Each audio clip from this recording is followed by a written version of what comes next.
morning, everyone. Sorry for the slight change, but we're going to go ahead and it's earlier in the day to hear from some of the market leaders, some of the brightest minds in digital. Truly, these are a lot of these people are my friends from years and years, and they are some of the most brilliant people in digital. So I'm very appreciative that they actually agreed to speak. What I know, whenever I go to a conference like this, I'm always eager to hear what some of the brightest minds in the industry are doing. And hopefully we'll get some insights from this group. I'm going to start off with a round of introduction, and we'll start with Flo, ladies first. Go ahead. Thank you, Anil. Good morning, everyone. I'm Flo Lugley, and I'm principal of Navisync Advisory Group. It is my own consulting business that I've had for the last 6 years, and I describe my focus as sort of the intersection of travel and technology with a focus on digital and distribution. I formed the company after spending 30-odd years in the airline, hotel, car rental, GDS, and technology space.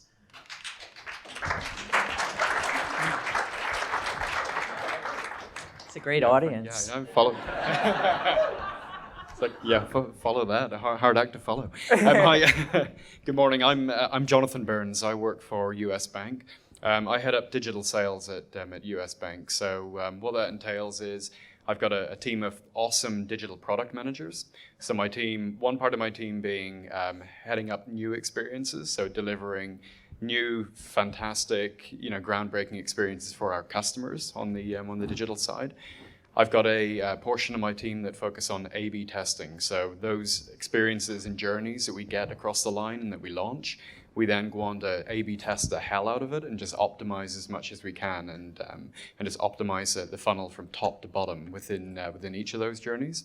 And then the third piece is reporting and analytics within sales. So taking a look at that entire funnel and are we up, are we down, are we hitting the mark, and constantly trying to measure ourselves as we go. In terms of digital channels, so I head up usbank.com.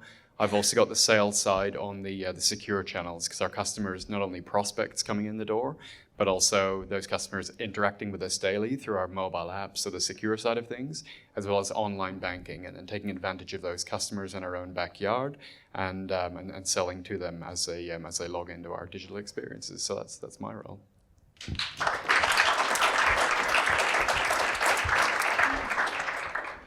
Morning, everybody. My name's Alex McClellan. I work at Marriott. I head up a group called Digital Services. We're really an internal digital agency within the company, and we offer services to our hotels that focus on activating digital channels, SEO, paid media.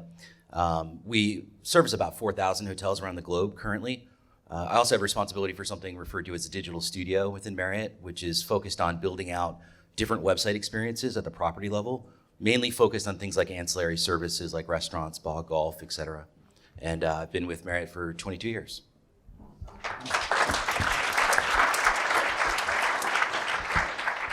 Hey everyone, Sean Cuthbertson. I work for True Value as the Director of Digital and Social Media.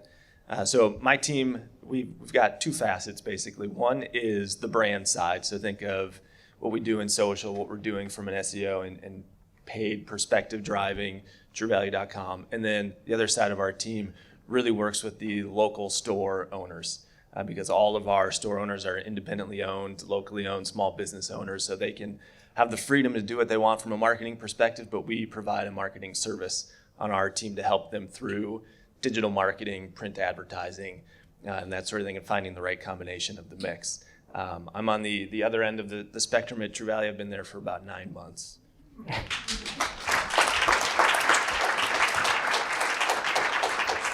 So a couple of very interesting things. One, it's a very diverse panel. So you have travel, distribution, airline, car rental, hotels, banking, hotels, and retail. So hopefully you're going to learn something. One other unique, one of the things when I was requesting them to join the panel, one very unique thing is not only are they thought leaders, but they're actually leading the operations in their companies. So you can't just have thought leadership and not have to execute to what you believe in. So they're every single day, they come up with the strategies and ideas, and then they go out and execute.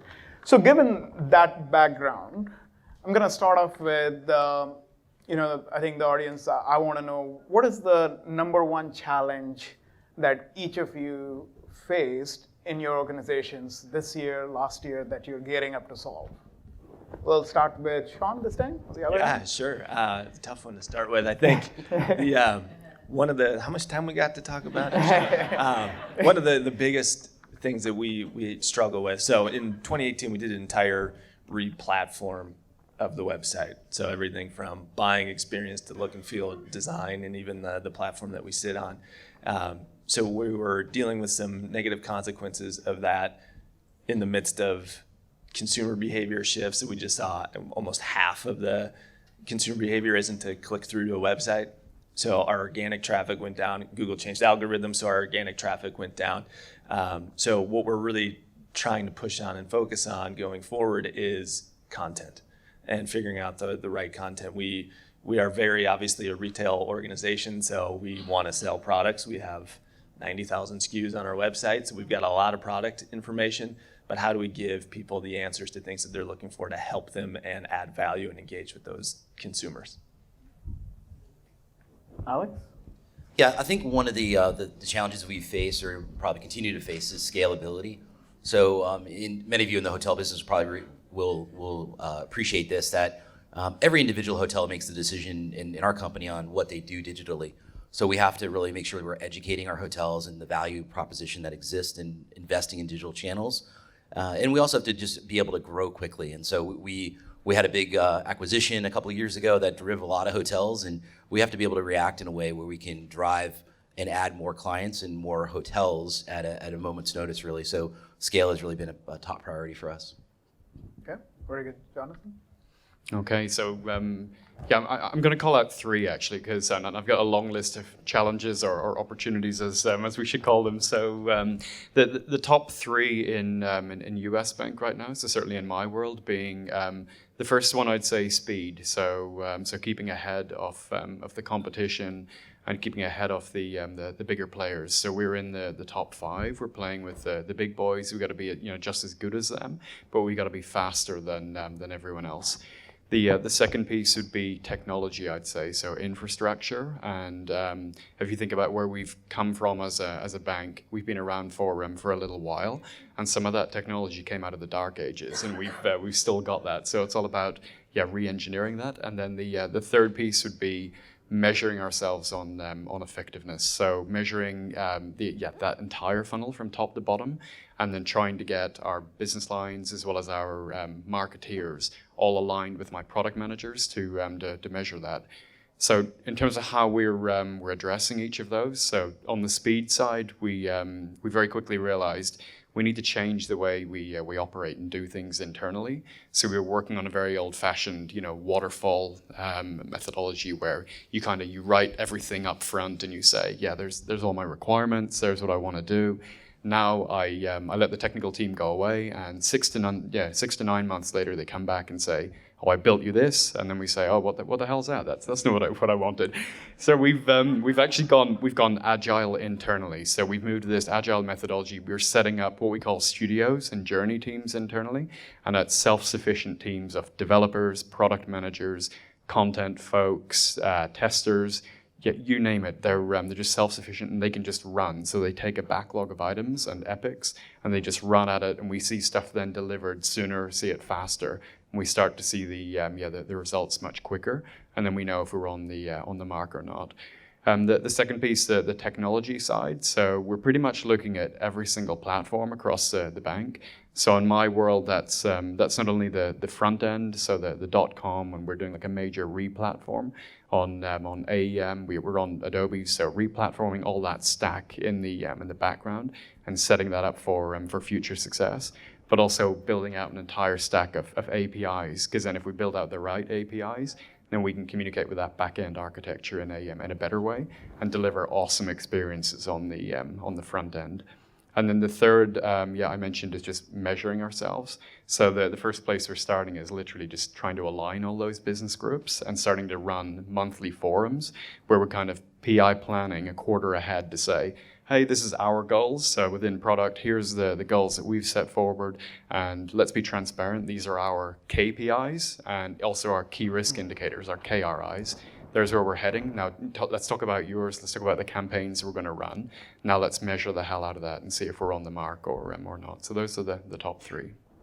So, it's interesting because I see some common theme emerging between all the things that were said. The number one thing between Sean and Jonathan is platform. So both of those are both platform struggles. So that's very critical, I think.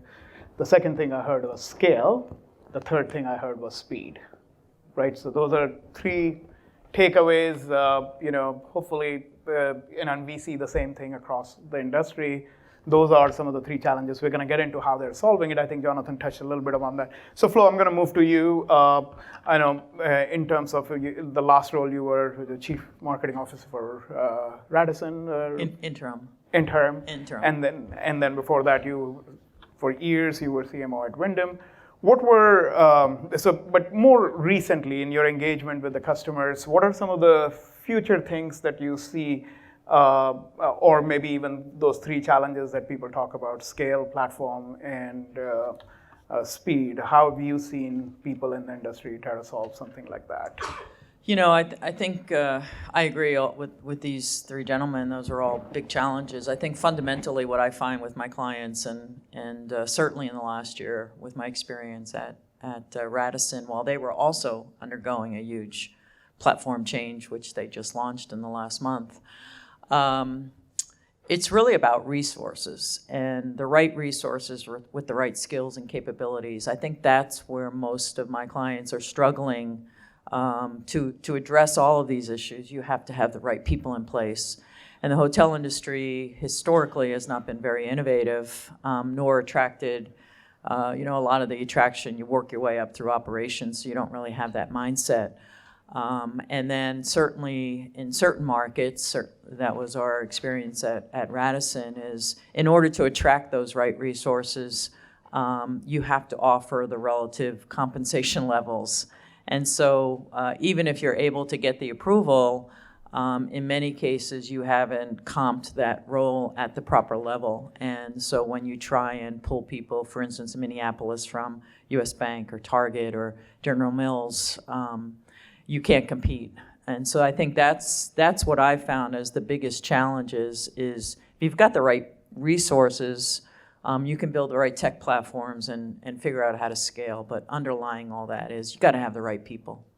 Yeah, no, I agree with that wholeheartedly. I spent a lot of years in the venture capital world, and the number one lesson they used to teach us is your number one thing, if you want to succeed as a company, number one thing is the market. The market has to be there. So it doesn't matter how smart your people are. If there is no market, you can't sell.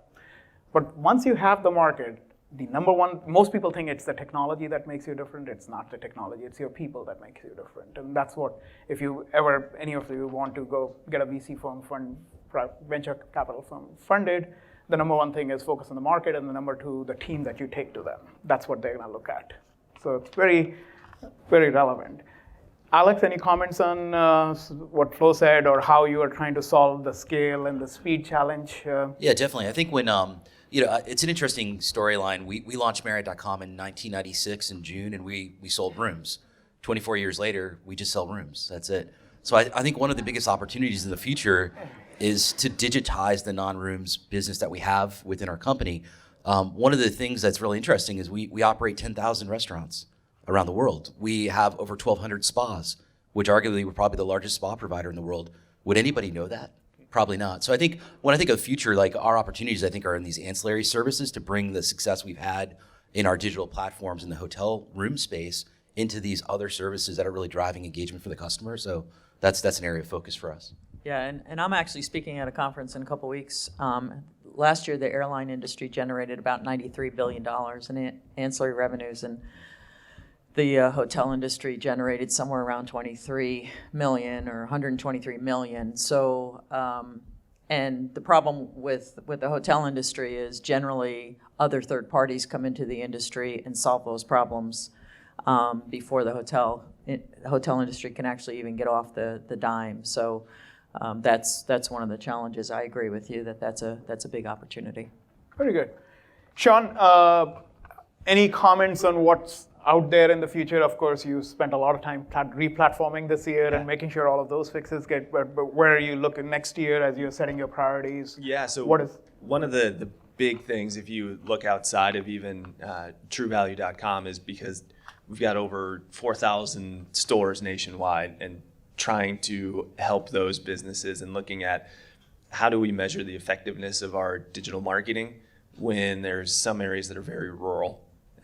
If you think of small town America, mom and pop, Steve's True Value in the middle of Main Street, really trying to figure out, okay, what's your right marketing mix by looking at foot traffic that can come in. So we're, right now, one of our big focuses is, let's get beyond our typical digital metrics of clicks, impressions, and click-through rate, but showing the effectiveness of, they were served the ad and they came through the front door of your store. Because no one's going to come in saying, hey, I saw your banner ad out on the internet, so I want to see that product. And knowing that a lot of people don't click on the banner ad, or they don't click on the search result. And our first-party data is the foundation to our digital marketing for these stores. So really, the people who know the store, or our advertising is all dynamic, so it pulls in store name and location, there's no need for the person to click on the ad because all the information is right there. So clicks don't tell the story. I know I'm preaching to the choir on that one, but really pushing on foot traffic to show people walking through the front door of the store is where we're focusing. Very good. Jonathan, any comments before I want to get audience involved here before I continue with my stream of questions? But I agree with with all of these guys, and then going back to the people, it's all about empowering those people as well. So when we move to that agile model, it's empowering them to make decisions down at that level, so that at my level we're not caught up in all of that day to day. And then through making them feel empowered, it's okay to fail fast as well. So even if we get a digital experience out there and maybe we don't hit the mark first time, it's saying that's okay, let's rework it in Agile and very quickly fast follow up and fix it that way. Does everybody understand Agile model? Or can you raise show of hands people who understand Agile? About half the room. So let me talk about, or you want to tell people what Agile versus Waterfall methodologies? So in Waterfall methodology, which is a traditional Waterfall, I just want to prove that I actually know this. Are you taking it or am I? So, right. Is it British, Irish, or Scottish? The accent, It's born in Ireland originally, but a lot of time in London, so it's a hybrid, And then that was going to be a quiz question, actually. Time in America messed it up completely. Yeah. All right. Since he's implemented, they switched from Waterfall to, and I know other organizations have done the same thing on the stage. Why don't you, Jonathan, talk through what that difference is? Agile is it's literally just taking the same team members but co-locating them. So ideally, they're co-located. And all working in that same space together. And instead of going through like a long list of requirements, is keeping it at a higher level and saying, right, at a high level, here are the user stories and the customer experience we want to achieve. We haven't figured it all out yet. Let's quickly work with our user experience partners to bring it to life visually and ideate very quickly, maybe in a 3 to 4 week period. And then let's just get running at this with the developers. So we haven't figured it all out up front, but we're doing these very fast, what are called sprints. So 2-week sprints. And then at the end of every 2 weeks, you get to see it come to life and you say, yep, that's on the mark or that's not. So we do a sprint demo and then we're saying, let's tweak it a little bit here or tweak it there. And then you get a product out there faster. So usually you can get something out in as short as kind of 4 to 6 weeks to get new experiences across the line, as opposed to what used to take us maybe 6 months at a time. So that's that agile model rather than Waterfall where they squirrel away and come back to you a few months later. Very good. I'll tell you a funny story about the precursor to Sprint and Waterfall. In my previous life, I used to go to sell into Japan, and I used to sell it in Taiwan. So I used to go to Japan, and then I used to go to Taiwan. And then when I went to Japan, they would walk through, meet a Sony or somebody, and they'd walk through all the very detailed steps in a 1.5 year development cycle, but the product came out perfect after 1.5 years. And then I used to go to Taiwan, and the first thing the CEO would say, well, while the Japanese are singing and dancing and creating all of this, we'll get 10 products out in that time frame. But the quality sucked because each time they didn't do the QA. So this basically what the Agile methodology is actually a best of both the worlds. So you get the right team members, but you put the whole team together and you just really shorten the number of specs that you go after. So I know other organizations have done very similar things on the stage, but that's the way of development. So you create smaller specs and you let your team run. So one of the problems that we see a lot of our customers or a lot of the people in the industry struggle with is there's so many buttons to push. And Sean, you touched on that. And in retail, it gets even worse. It's your circulars and your coupons, and then it's your social, or it's organic and paid has many variations. And now you have to advertise within Amazon. And so how do you handle the complexity, increasing complexity? And we'll just get everybody's view, because this is a common problem that every single company faces, is how do you balance it? How do you ask for budgets within your organization? Because on the budgets, clearly all of those things, it just doesn't increase the complexity of people, it increases the complexity of budgeting as well. Yeah, so the way we look at it and where we're trying to go more to it into 2020, I guess now, is looking at it from almost you can't really call it day trading perspective, but putting all of your media campaigns against one KPI, if it's foot traffic, if it's return on ad spend, whatever that is, and going after one goal and understanding the different levers you have to pull. And I think looking at it, because we go across all these different stores, the New York City store may be very different than the Boise, Idaho store of what works. So understanding in almost real time of what channels are working for what location. And it's, if you have that common goal, that helps you figure out what's working and what's not working. And I think there's a guilt almost in digital marketing not to be doing everything. It's like, oh, I know I should be spending more time in social. Well, you know what? If it doesn't work for you, or if you don't have time to engage in it, don't do it. And if it's not driving a return on ad spend or achieving your common goal, don't do it. Don't be afraid to say, hey, you know what? I put $1 million into PLAs and it's getting a 67-cent return on ad spend. Well, stop doing that. Push it into paid search or push it into something else. Yeah, exactly. Yeah, I'd echo that. I think one of the things we often spend a lot of time with is starting with data to actually educate, maybe instead of chasing the shiny new thing, start with actually what works. And it doesn't mean you can't try and test things, but I think oftentimes when you start with the data and you put that in front of our stakeholders, they tend to believe you that they'll focus on the things that matter more. Jonathan? Yeah, so from our side, certainly on the digital side, we're very lucky in that we have a senior management C-suite team that firmly believe in digital and getting everything behind that digital strategy. We've had a new CDO come on board the organization just recently, and he comes from that that digital background through and through. So we don't need to necessarily convince anyone at that level, which is awesome because they're now on board. But now what we need to continue to do is just keep shouting about the results. And the results for us are, it's mainly focus on customer. So first of all, focus on customer, and then secondly, financial results, because we're a bank at the end of the day. So on the customer side, it's measuring ourselves maybe on CSAT and NPS and saying, yeah, are we delivering customer first and customer value and customer experience at all times?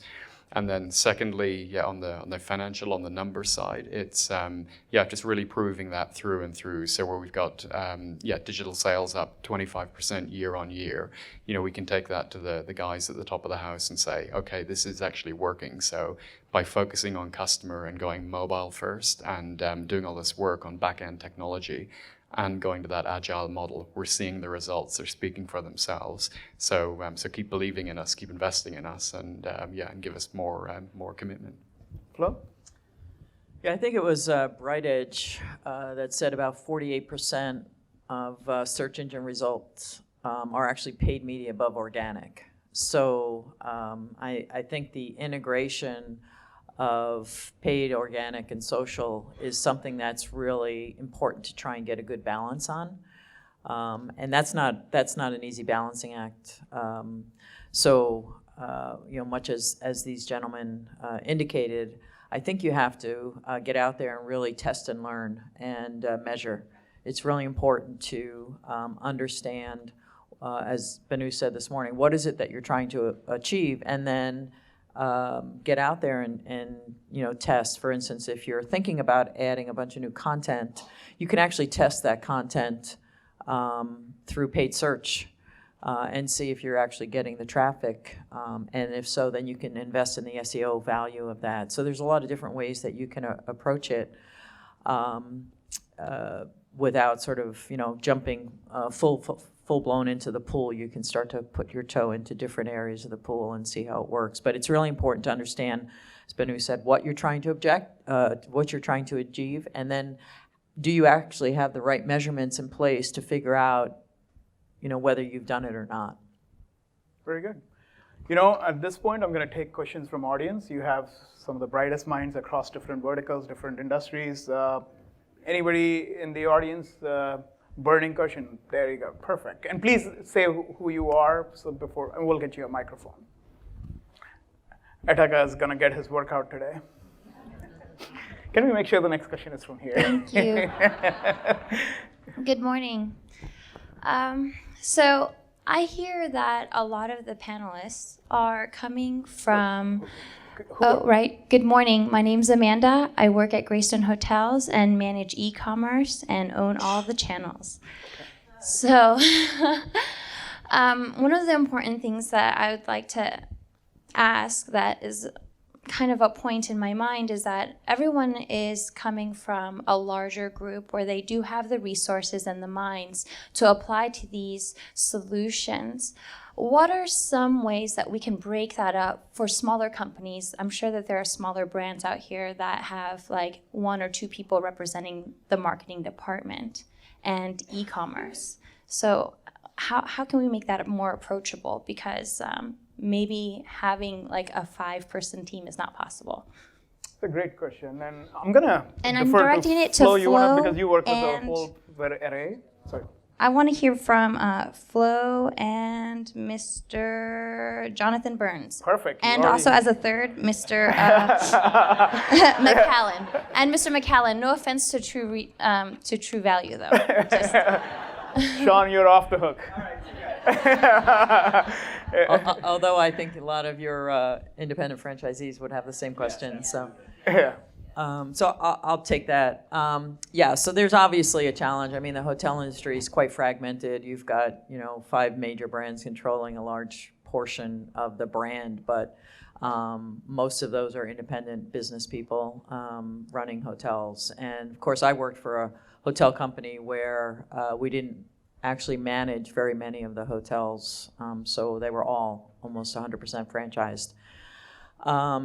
And we've had those conversations with them. I mean, you're not going to be able to go out and hire a 5-person team. You're lucky if you actually have a director of sales that also, touches marketing, or maybe the general manager is the head marketing person as well when they're not cleaning rooms or something.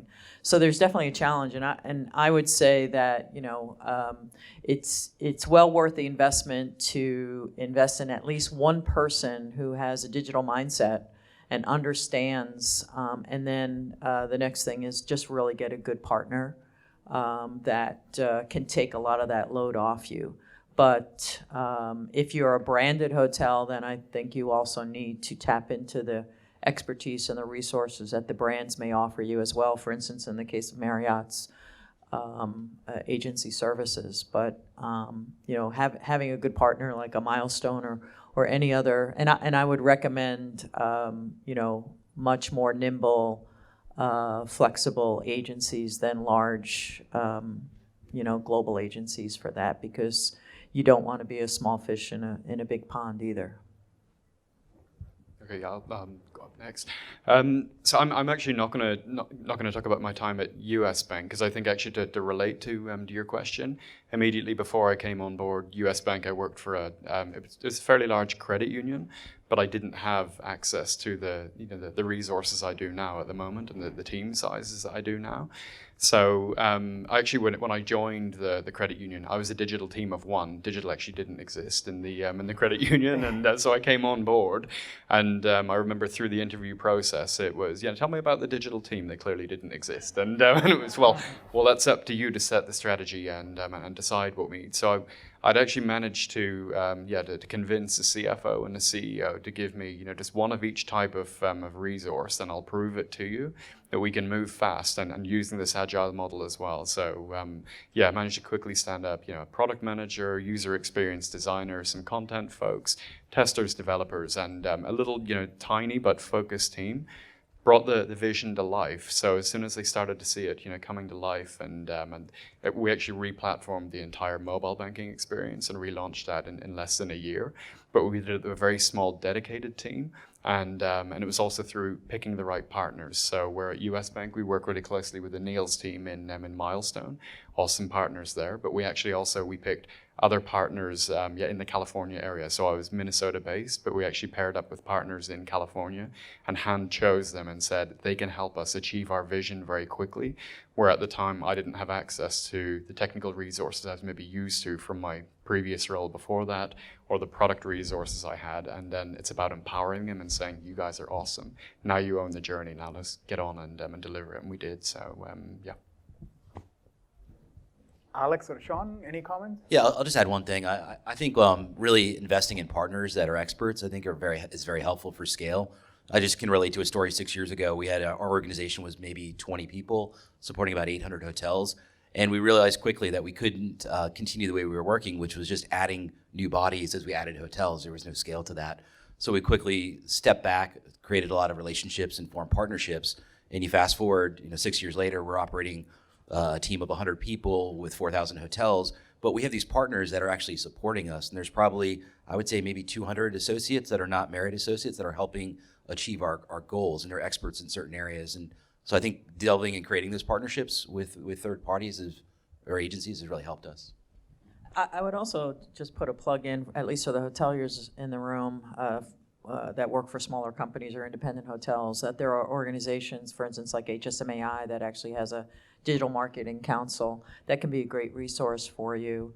And so networking and establishing those relationships as well can be very, very helpful in sharing stories of successes and past failures. Very good. Sean, any comments? Or I know you work with a lot of SMBs. Yeah, and so what we always talk about with our store owners is focus. So if don't have that marketing guilt, that's where we get a lot of the, I should be doing this, or I don't know about it, I can't do it, or I feel bad that I'm not doing this. And it's focus, figure out what works. And what we always talk with our owners too is stay local, stay hyper local, because you don't need to get into all these channels that's going to give you this big, massive reach. It's great that you're getting comments and engagement from someone in California, but your store is in the middle of Arlington Heights, Illinois. So focus, stay hyper local, and find the right partner. Very good. We'll take more questions. All right. Let's do it. Hi there. My name's Steve. I'm with HHM. My question probably for Alex, but I would imagine everybody has the same. It's about content, and right now with the sort of drive towards mobile, and a lot of the brands we're seeing are stripping down their websites to be very visually appealing, and where we've seen in the past lots and lots of written content, that's going away. And I just wonder how you sort of prioritize what you're putting on the pages and how you keep them visually appealing, but also with enough content to drive organic visibility. Yeah, it's a great question. I think it's one that we struggle with internally in our company because we're the brand, and so some part of the company believes we have to provide as much information as possible, whereas I think a lot of folks in the digital team wish we had one single page of content and it was really streamlined. I'll give you a story. I was at a conference and somebody used an example of making a reservation on Booking.com for the Renaissance Shelburne which is a nice hotel in Dublin, and made the booking simple, easy, got a confirmation. They then went to Marriott.com and they went through the booking process. They got to the reservation, and then there was this huge alert that said, if you don't book your tea time in advance, you won't get it. It was like screaming at you, right? And that example really talks to what the brand's obligation is. Like Booking doesn't care if you went there and didn't have a tea time or if you didn't have the content. Marriott does from a customer service perspective. So I do think it's an internal struggle we have, although because of our mobile traffic, we are actually probably moving closer through the mobile device at stripping down our content, because that's where our customers are coming from.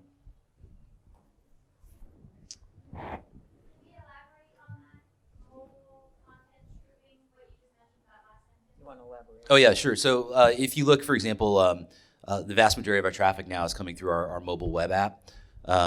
And so when you look at the experience that we're providing there, it's streamlined content, right? It's a little bit quicker versus going to Marriott.com where you've got like 27 pages of content.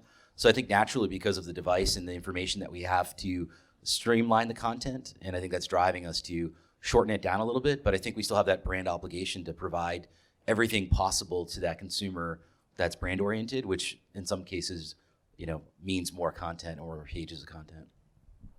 Yeah, I'd actually, over and above content, I'd say don't even just think about content, but think about the entire piece. So not just that written piece, but imagery as well. And certainly within my team, through that A/B testing process, we've spun up sometimes 3 to 4 recipes of the same experience, and proven that although we have beautiful brand imagery in these stock photos that are amazing across the website. But in certain areas of the product marketplace, when we stripped the imagery out and just kept it to iconography and kept it even simpler again, we saw even higher starts and submits in certain sections. So we started to look at the whole piece and say, not only do we need to strip back the words, but do we also maybe need to go lighter on the images as well? Are they adding value?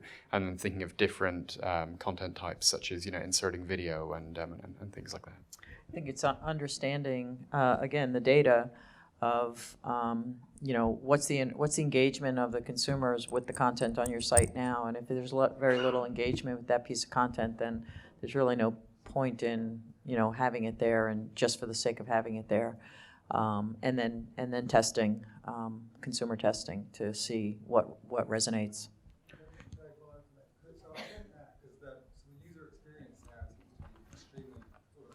He'll get you a microphone so people can hear. Sorry. So just to follow up, so I understand what you're saying about the user experience, and it has to be really quick and just no road bumps whatsoever. But the content is there to get people to the website. So if you take it out, how are they getting to your website? That's the problem I'm trying to figure out. So what we're seeing is you actually don't take the content out. You design your site so that you can plus sign, you open up the content, and you just create a very good user experience. But the content is there, otherwise you're not gonna, content is always stay important because that's what consumer is looking for. But now I think what everybody said is content is getting supplemented with photos and videos, and we're doing a lot more of that, and you have to integrate that. But yeah, if you strip out the content, you're not gonna get discovered because people are looking for certain things. And yeah.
Yeah, I would just add, I think it's kind of interesting because when we look, I'll speak from a larger brand, Marriott, in that we get this inherent value based on the distribution of the hotels that we have. So there's certain things that the search engines are doing that just allow us to get visibility across the board for the brand.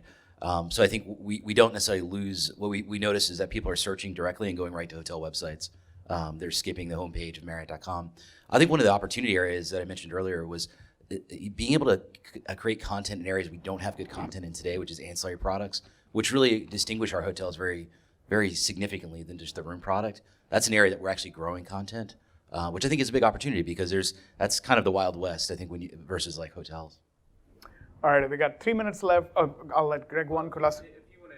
Go ahead, Greg. I was gonna, but we'll take one last question and then go.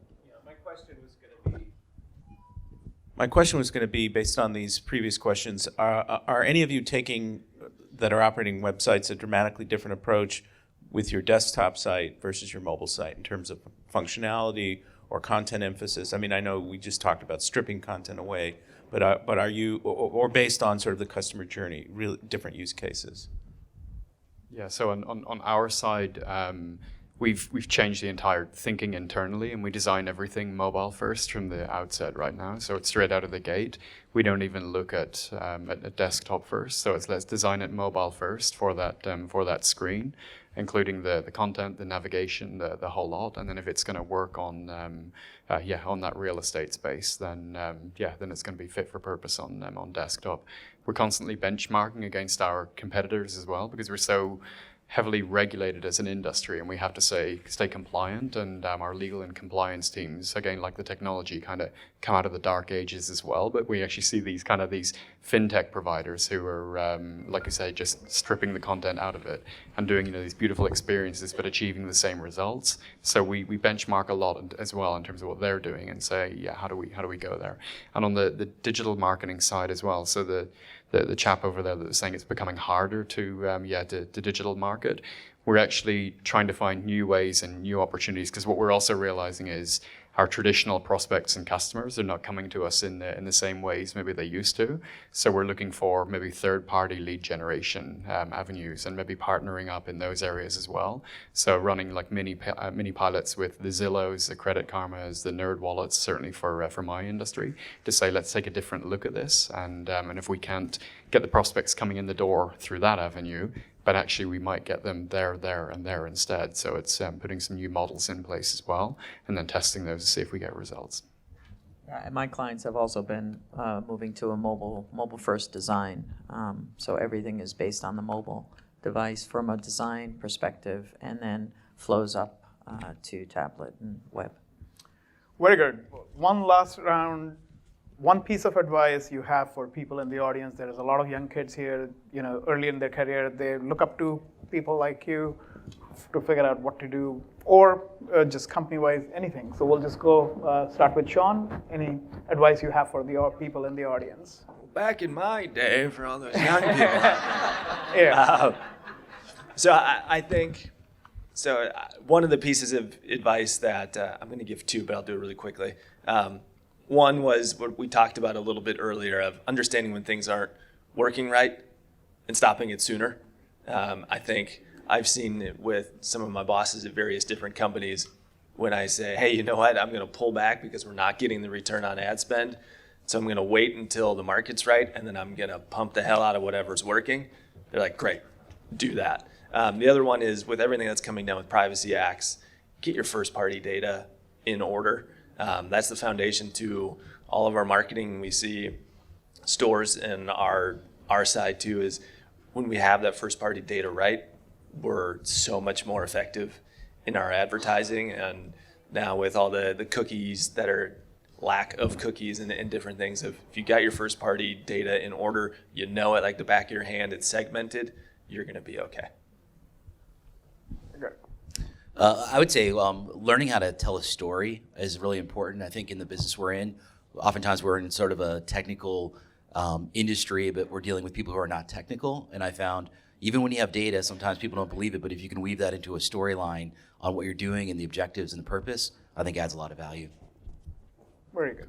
Yeah, 100% agree with that. So it's storytelling, and then actually from my side, it's focus on customer, because if you get the customer research right up front, so in everything that my teams do and that we do internally digitally, first step is just ask the customer, because sometimes we think, this is something that would be awesome that they actually want, and then they'll come back to us and say, no, I don't want that, or that makes no sense to me. So the first place to start, at least in mine, would be, start with the customer, ask them first, and then design around customer. And I would say that emotion drives behavior, and that experiential is really sort of the future.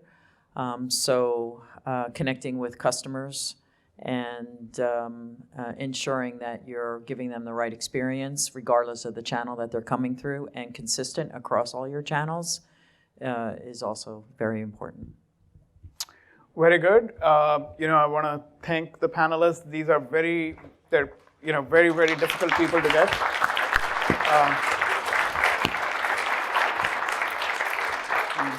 For them to spend a whole day with us here is much appreciated. You can't get them on a call for 30 minutes more normally.